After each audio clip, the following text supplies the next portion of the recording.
Welcome to another edition of the Will Be Blood Fight Show. I'm your host, Dave Duenas. It's been a minute since I've done a video. I've been really busy with the radio show, getting guests on the radio show, making sure we got exclusive interviews and content on the websites. Also working on the apparel. And finally, it's here. Okay, we got the first series of the apparel, and then we're going to have so on. So let me show you the first one that we got, and it's the Will Be Blood Fight Show. You got the Will Be Blood, you got a skull, and you got some boxing gloves in the bottom. You can go to leaveitinthering@gmail.com to purchase your shirt. It's for $24.95 plus shipping and handling. It's really good quality shirts. It's none of that screen print, that stuff that they iron on. It's all inked in, and we worked really hard at it, man, to make sure that we bring the best that we can to the hardcore fight fans so they can wear it proudly that they're a hardcore fight fan. Okay, so but I got to make some quick thank yous and shout outs to the people that made it possible. Especially you guys have made it possible for me, because if you have been following me for the past 2 years, I started on YouTube, doing just predictions and breakdowns of what I thought it might take, and then going on from there, doing interviews and starting up a website with my friend Art from Stand and Fight, and then other people getting involved, like my boy Blood, Dave Chan, Chris 916, Rob Riddler, Strike Hard, so on and so on. A lot of good guys. Shout out to Guard Your Grill. Shout out to the Roper Dope guys. Rooster for Life, La Costa Don, Boxing Info, Budasai. There's a whole list. There's so many people out there, man. It's really hard to cover because now we see a lot of different boxing shows, and it's great to see all these guys doing it. Real good guys out there, man, that I got a chance to kind of meet through doing all of this, and have helped me really evolve, and doing what my dream was and what I had been saying that I wanted to do, because none of that would be possible if it wasn't for all the support from the hardcore fight fans, from the ones that like me to the ones that don't like me. So it goes either way. There's no middle ground, you know what I'm saying? But anyways, shout out to everybody, man, for a big support that you've given me.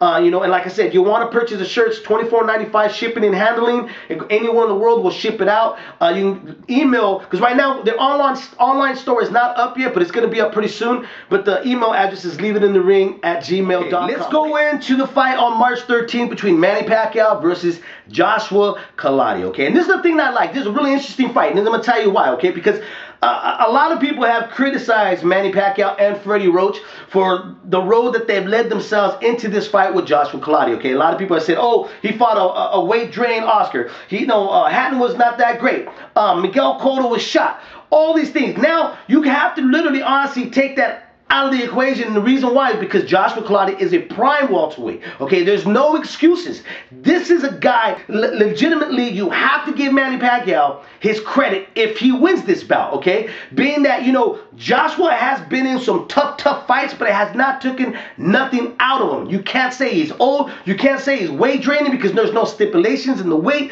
You can't say that. You basically got to admit, this is a real welterweight fight. And that's exactly what we're getting on this so-called event that they're calling it. I'd rather call it a mega fight because it is a mega fight. You can't take away the tools that the Grandmaster brings into this bout. And really, honestly, you got to really look at what Joshua Clottey's been able to do in the ring, okay, in the past. He's been in with Antonio Margarito. He's been in there with Zab Judah. He's been in there with Paul Williams, Miguel Cotto. So you look at that whole resume, you have to look at Manny's. In a lot of ways, you got to kind of see that these are real true warriors. They step in with anybody at any given time if given the chance. All right, now let's go back to this fight.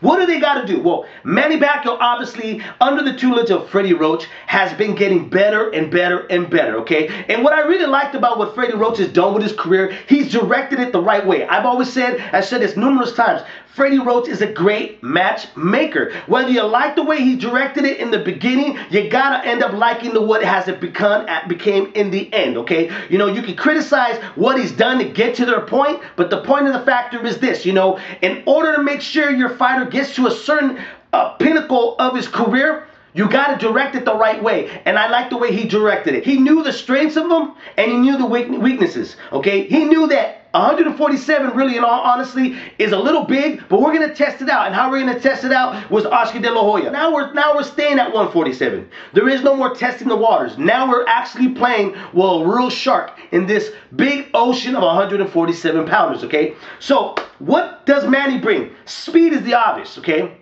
power. But I don't know if Manny's a one-punch KO artist. You got to really look at his career. You know, he's knocked out guys that were more B-class, hadn't really honestly had a very questionable chin, and really honestly, you got to say he was a smaller man going in with Manny Pacquiao. Now you have to look at it and you're like, you know what, Manny was a lot bigger in that fight than Ricky had. And Ricky had been hurt previously to Juan Loscano. So you got to put that all into play there too. Now, Manny does stop his opponents. And stopping Miguel Cotto, he stopped him with razor fast hands and accurate punches. Then eventually what happens to the opponents, they end up submitting to him because they can't see what's coming at them. You know, they end up getting a little confused. They're now in survival mode when Manny starts throwing punches. And like I said before, Manny doesn't throw like a 1, 2, 3 punch combinations. He goes into 6, 8, 10s. And that right there can be a danger zone for Joshua Clottey, because now we got to move over what Joshua does, all right? One thing about Joshua, he's got that winky right type of style, and I've said that a million times. He likes the earmuffs, you know, he likes to try to walk you down, and him being a bigger man, you know he's going to be coming in almost to either middleweight or super middleweight. Now, whether or not that's going to help him,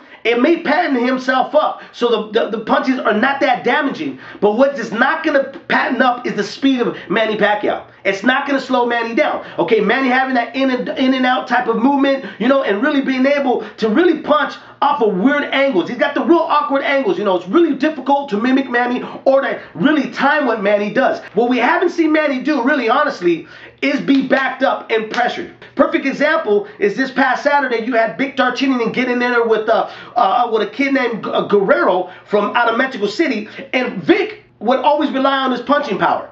And when we saw what happened to Vic, when your punching power doesn't work anymore, you got to rely on doing what? Learning how to box backwards. And that's exactly what Vic had to do. So Manny, if you're going to try to defeat Manny, what you got to do is go in the mouth of the lion. Joshua's got to find a way of backing him up, okay? Make sure he's pushing him back, where he's actually overworking his rate. He's throwing so many punches and hard punches, and he's going to have to take it. And the thing about Josh, what I like too, is Josh is not really prone to being cut and bruised up. But I wouldn't be surprised if he gets cut and really bruised up facing Manny Pacquiao in this fight. But like I said, he's going to have to really go into that danger zone, and he's going to have to push Manny backwards, okay, where he's actually making Manny back up to those ropes so he can trap him. So that in and out movement no longer works for Manny Pacquiao. But the problem with that too is this, man, is that Manny's so fast, he can pop shot you. And those pot shots are not really pot shots, okay? Those are power hits that he's landing. But Manny can roll out of there. He's got the speed in his legs. Roll right out of there before you even know it, that he even turns you and comes right back at you. And that's where it's going to be a big, difficult part for Joshua Clottey to time him. Very difficult to time Manny, because you don't know really, honestly, what he's going to do. You don't know when he's going to come in and out. You don't know whether if he's going to lay back and play with you a little bit, okay? Joshua Clottey, really, honestly, better hope that Manny Pacquiao decides to do exactly what he did with Miguel Cotto, and that will stay in the center of the ring and now move it all and do the earmuffs themselves, where he allowed Miguel Cotto to open up on him. I'm not sure if Manny wants to do that with Joshua Clottey. Even though Joshua is not the biggest puncher in the world himself, but he still packs power, and he's still a big welterweight, okay? And, you know, if you saw like Nate Campbell playing around with Robbie Pendon, he played around with them, and we saw the outcome. He got knocked out. So we wouldn't want to see that happen in Manny Pacquiao, okay? That, to me, would be the dumbest thing for him to do, is to play around with a very dangerous guy. But I highly doubt that he would play around with Joshua Clottey. I think, if anything, he's going to want him out of there as fast and as soon as possible. The problem with Joshua Clottey is that he's got great defense, but he doesn't have a second gear. Even when he's in trouble, he stays at the same momentum. And that's where it's going to really be a big problem for him, because what can happen there is that the ref may step in a little premature, seeing that Joshua Clottey is not throwing back. You know, when you're getting if you're getting punches thrown at you, 10 or 15 of them, the ref could be merciful and say, you know what, it's no contest here. There's not a contest because this guy's not throwing back. I want to say that Joshua Clottey is going to bring the best out of Manny, but kind of looking back at it now and looking at both of these guys' set careers, because this guy's a tough, durable contender. Styles make fights. And right now, what I'm seeing is Manny's style is not going to benefit Joshua Clottey, because Manny's not going to be there to be hit, and Manny's going to throw a lot of shots to kind of blind them and baffle them up a little bit, where it's even going to baffle up the ref, where the ref may step in premature. So I'm looking maybe for an early night. We're not going to get what we're looking for in this fight. Unfortunately, that's why I'm looking at it. I could be wrong, you know, because that's boxing. There's nothing impossible in boxing. We have seen great upsets in the boxing world, in boxing history. Right now, what I'm seeing, where Manny's at in the pinnacle of his career, I don't see Joshua Clottey being the Buster Douglas of Mike Tyson or Frankie Randall of Julio Cesar Chavez. I don't see that happening at all. Okay, what I do see is Manny being able to get in his rounds for maybe 4, 5, and 6 or 7, and then you're going to see it be halted because, like I said, Joshua's just not going to return any shots. He's just going to sit there, ear him up, and try to protect himself while Manny's just teeing off on him, and he gets successful at that fight. Anyways, I'm your host, 97 Ruff. This was another edition of the Will Be Blood Fight Show. Make sure you go to leaveitinthering@gmail.com, purchase your shirt, and if you want to ask a question so we can air it on the radio show, you can do that as well.